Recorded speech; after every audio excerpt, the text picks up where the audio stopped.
Hello and welcome to today's session. The session is on understanding the marketing mix and communication mix strategy. Today is the second lecture. I hope you would like it and love it. Let us see what's in store for today in our session. The learning outcomes. The first learning outcome is by the end of this session, you will be in a position to plan your promotions right, okay, using the marketing mix. How can you plan your promotions? One of the P's, that is product, price, place, and promotion. Out of the four P's, one of the P is promotions. So if this P goes right, things could be in order, the sales would be fine. But if this P goes wrong, okay, then things could go for a toss. So let's try to learn how to plan things. Then the second one, plan communications based on target audience. You have your target audience. You cannot do a communication strategy which would be targeting everyone but hitting no one, right? So you need to have a target audience and understand them and plan a communication strategy accordingly. Then you have to strategize the communication mix. Okay, what goes into the communication mix? What are the various components in the communication mix? And how would you use them strategically? That's the point. Moving ahead, what's the marketing mix? I would like to go back a bit into the evolution in this marketing mix, how it started and who were the people who gave this concept and how things evolved over a time. Then, if we try to go deeper into it, we get to know that researcher E. Jeremy McCarthy proposed the concept of four P's, that is product, price, place, and promotion, and was considered a very significant analysis of marketing. Now, McCarthy gave this concept or proposed this concept in the 1960s, and according to various analysts, McCarthy's four P's concept is based on the 12 elements proposed by Borden's marketing mix. Okay, and Borden proposed the 12 elements which included product planning, pricing, branding, channels of distribution, personal selling, advertising, promotions, packaging, display, servicing, physical handling, as well as and all these things, all these 12 elements which Borden proposed in 1964 were compressed, okay, were compressed, and a beautiful small little framework of four P's was proposed by Jeremy McCarthy. Now, these 12 elements were amalgamated by McCarthy in his four P's as product, and in that, in product, you have variety, quality, design, features, brand name, packaging, size, and service warranties, return policies, and everything. All of them were amalgamated into product. Then you have price, the list price, discounts, allowances, and payment methods, payment periods, and credit terms. Everything compressed into price. And then you have place, the distribution channels, geographical coverage, okay, the assortment, location, inventory, and transport. Everything collapsed into place. And promotion, which includes like sales promotions, advertising, sales force, public relations, and direct marketing. Everything compressed into one P, that is promotion. So later on, many P's have been proposed by several scholars, and that include packaging, positioning, people, perceptions, physical facilities, public relations, publicity, payoffs, etc. Okay, so things kept on evolving, but McCarthy's four P's, okay, stand significant even today. So it's important, it's pertinent that you get to know about these four P's of product, price, place, and promotions, right? So what does this P of product include? So product includes the variety, quality, design, features, brand name, packaging size, and service warranties, return policies, everything. Okay, that's what is product for you. And then you have price. What does price include? The list price, the discounts, the allowances, the payment periods, the credit policies. Okay, all these things are put together in price. Then you have place. Place is where would be the product available? That is the distribution channels, the geographical coverage, the assortment, locations, inventory, and transport. All these are place. And promotion, you have the sales promotion, advertising, sales force, public relations, and direct marketing. All these into promotions. Then going ahead, you have your marketing communication. So, what is marketing communication? Let us try to understand that. So, marketing involves a host of activities, right? And starting from understanding the needs and aspirations of the customer to facilitating the availability of products, services, or ideas that fulfill their need. So, in order to figure out the requirements of customers and also market those products and services that cater to the needs, marketers are always trying to find out appropriate tools of communication, right? So, they are always struggling to find the right communication, right vehicle to communicate. Now, this is taken care of by marketing communications. It not only helps the marketers publicize the benefits of the products and services, but also facilitate effective communication of the same to larger customers, right? So, just not talking about the benefits, okay, but it also talks about various other things of the product and services, but also it helps to facilitate effective communication, right? And if the channels are open and made two-way with the help of social media, that's amazing. Then marketing communication involves, okay, it involves, be careful, understand this. Now, marketing communication involves the means by which marketers of goods, services, or ideas project themselves before the target customers. This is how, through the communications, they try to project themselves, create an image for themselves before the target customers with the aim of coming up with dialogue that leads to augmented business relations.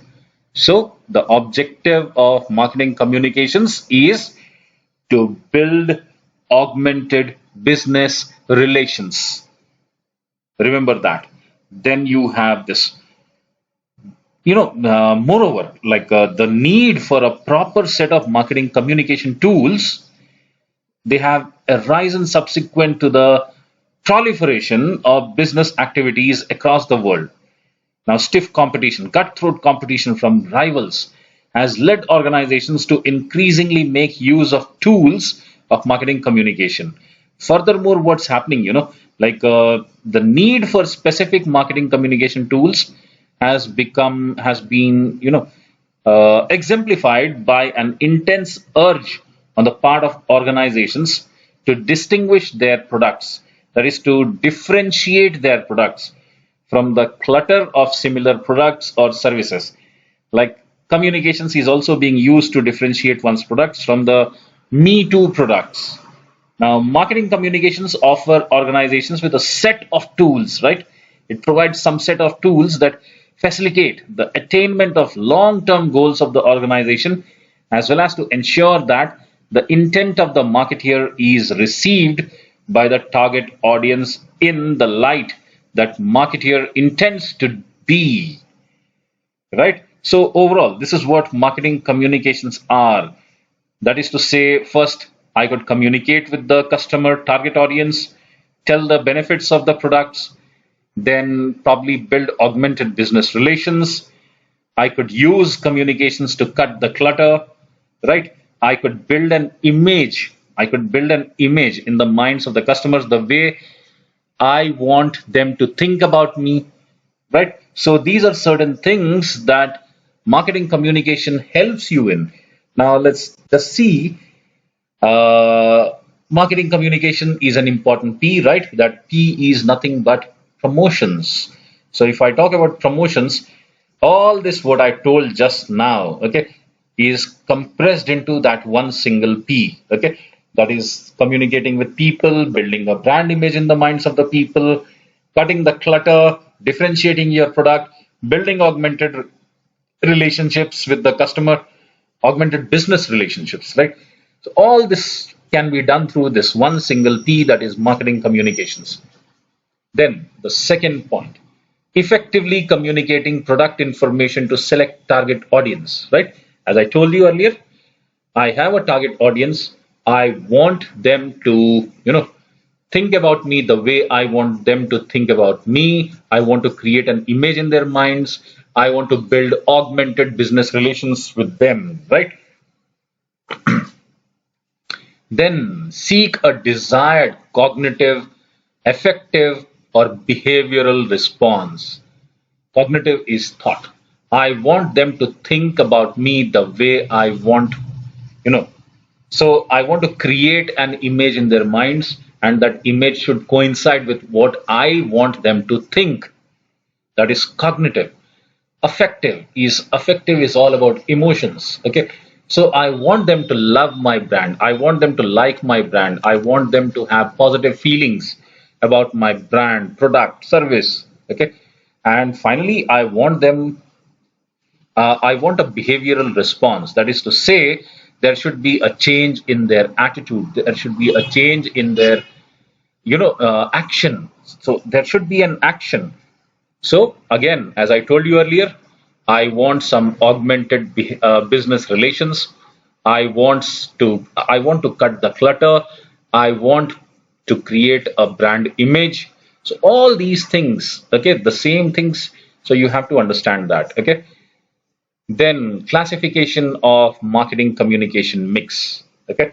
So if I want to just classify the marketing communication mix, I can do it in two ways, right? What are those two ways? Now let's see. High control messages.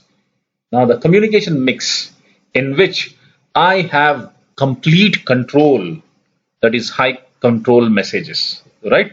Now, for instance, the advertising, the sales promotions, the PR, the publicity, direct marketing, personal selling, all these are high control messages. Everything is in my control. This is how I curate the message. This is how I convey the message. So everything is in my control. But there is something else which is low control messages. Low control messages are spontaneous. They are random. Okay. So many a times certain messages that we convey in a very tacit manner, they also have a huge impact. Now, for instance, in my advertising promotions, I keep on telling that my bank, let us say I'm running a bank and I'm advertising about the bank. I keep on advertising that we are a very professional bank. Okay. We deal with your business quite seriously. Now, if a customer visits my branch and he finds the employees in the bank to be well mannered, to be talking very professionally, their attire is very professional. So, what is happening? That is a low control message, means I do not have complete control in the way my staff talks. I don't have any control on the way my people dress up. I don't have complete control in the way my people treat my customers. But if they do, and if their message or if their behavior coincides with my high control message, that can have a deep seated impact on the customer's mindset. It can transform the attitudes of my customer. So that is what is low control message, right? So high control message where I have complete control. Low control messages, I do not have complete control, but it has the potency, it has the power, okay, to just produce that punch which can have a deep seated impact on my business. So visually, this is how it goes. Okay, high control messages, low control messages, like advertising, sales promotion, direct marketing, special events. All these are high control messages. Okay, I have my publicity, PR, crisis management. It comes somewhere in between, but somewhat towards high control. Okay, When I talk about low control messages, the employee behavior, the customer word of mouth, etc., they are low control messages. I do not have complete control over them. Moving ahead, the prime communication tools. Okay, what are the various communication tools that I'm bestowed with? Okay, let's see them. First one, advertising. Okay, now what is advertising? Advertising is one of the largest generators of revenue in the world economy, right? It moves markets and minds. It generates employment both directly and indirectly and influences a large section of people.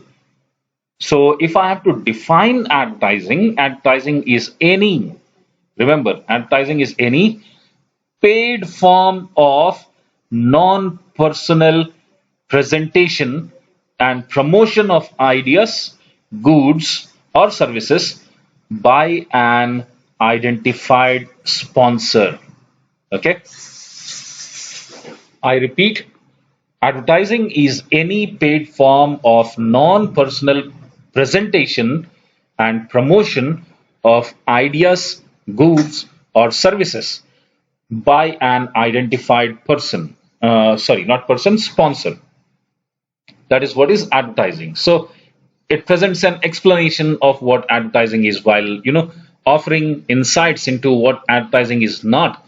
The keywords you have to understand describing that advertising are presentation, promotion. Okay, so presentation refers to an offering while promotion involves communication of ideas and persuasion. So, in other words, to simplify things, advertising offers people ideas, goods, and services and persuade them about their benefits, utilities, and desirability. Okay. Next, you have your sales promotions. Okay. This is something exciting for the customers. For them, sales promotion is always an interesting thing. All of us, we like to have discounts, right? So, sales promotion, also termed as the below the line activity. Okay. In marketing terms, we also call sales promotion as below the line activity. It aims at achieving the sales targets. Now, it is promotional method that usually includes temporary offer of a material reward to customers by way of a discount, a coupon, an additional product, a holiday package, or a meeting with a celebrity, among various other schemes, right? So these are some of the things that companies or brands or products do it. Like, for instance, Nestle rewarded its advertising and sales promotion. Sorry, not Nestle. Actually, they reworked its advertising and sales promotion strategy for its brand Nescafe somewhere in 2010 by bringing in for its new ad an interesting plank of emotional play between neighbors, right? If you remember that ad of Deepika Padukone and Purab Kohli, okay? So that was followed by a build up, especially on the digital media, engaging young customers. Hey, wanna be my neighbor for a day? Now, here is your choice.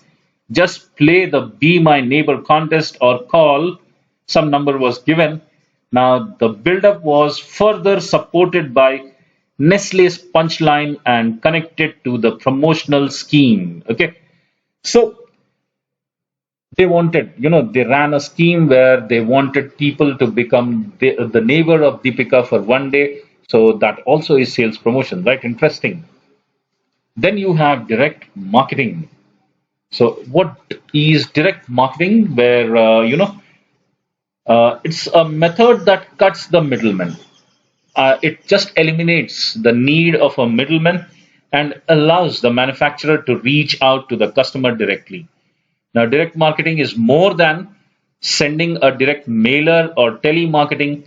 It means maintaining a database of current and potential customers, personal visits, telemarketing, sending catalogs, following up, and issuing response ads to mass media. So it's not just sending direct mailers or brochures. Now, direct marketing companies such as Avon or Amway carry on their entire business through direct marketing. Okay, you have to remember Amway's model. That's what is direct marketing, right? Then you have this publicity and PRs, right? Again, that's interesting, where publicity involves sending a message to someone because it's newsworthy and is published or broadcast without charge. This is important, without charge to the sender. Now, in contrast, if the sender specifies the exact content of the message and pays for the time or space required for publishing or broadcasting the message, it is termed as advertising. Okay, so if they are purchasing, it is advertising, and if it is newsworthy, it becomes publicity. Okay, then what is public relations? PR is often confused with publicity. Okay, many a times even I get confused, so you have to understand how things work. So public relation, however, is broader in scope. Some of the researchers feel PR encompasses publicity. That is, they feel that publicity is a subset of PR. Now, publicity and PR, according to analysts, differ in how they use the media, the level of control they have over message delivery, and their perceived credibility. Similarly, advertising and PR use different approaches to media. While advertisers buy space and time, PR people use journalists to say what they want to say themselves. Okay, this has to be kept in mind. However, a journalist will pick up a story when he or she feels like it's newsworthy. So, PR people at times use paid for media when they wish to have complete control over the message. So, that's what is publicity and PR for you. Then you have internet and interactive marketing. This is something evolving that's coming up.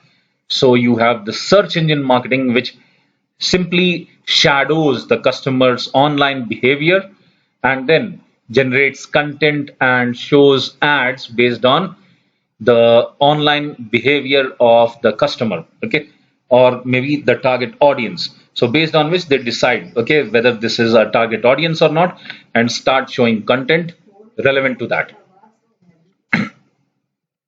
Then you have your personal selling. Okay, now in your personal selling, you have a person, your sales executive, who visits the customer directly, who seeks an appointment with your customer or client.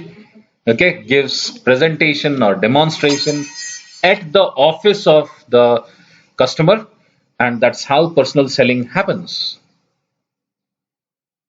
Now, what are the various unconventional media? Okay, some unconventional form of media. Packaging. Packaging has been quite often used attractively to convince the customer. Okay, create a credible image in the minds of the customer, in the target minds of the target audience. Many a times, the package itself is alluring, right? So we want to buy the product just because the package is so attractive, hard to resist. Then you have the point of purchase.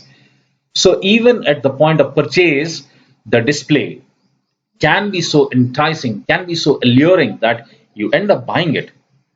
Then the merchandise. Okay, the merchandise are the danglers, the standees, the many a things that companies have created. Even they come up with the coffee mugs, T-shirts, caps.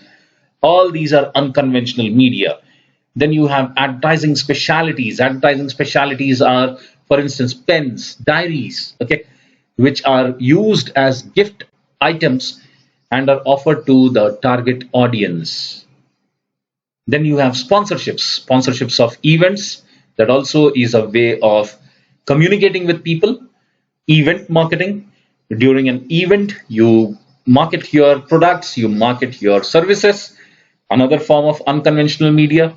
Then you have trade shows and exhibits. Okay, trade shows and exhibits are more popular for B2B products. Okay, and then customer service. Provide an awesome experience. Provide an awesome and excellent customer service, and that also conveys or that also projects a positive brand image among the minds of the customers. These are some images for some unconventional advertising. Okay, some kind of transit advertising on the bus, Then you have this another, okay, interesting campaign where people, these are, these are just things used in buses or trains to hold, okay, and some watch company is promoting or, communicating with people using this media. Interesting, right? So that's it for today.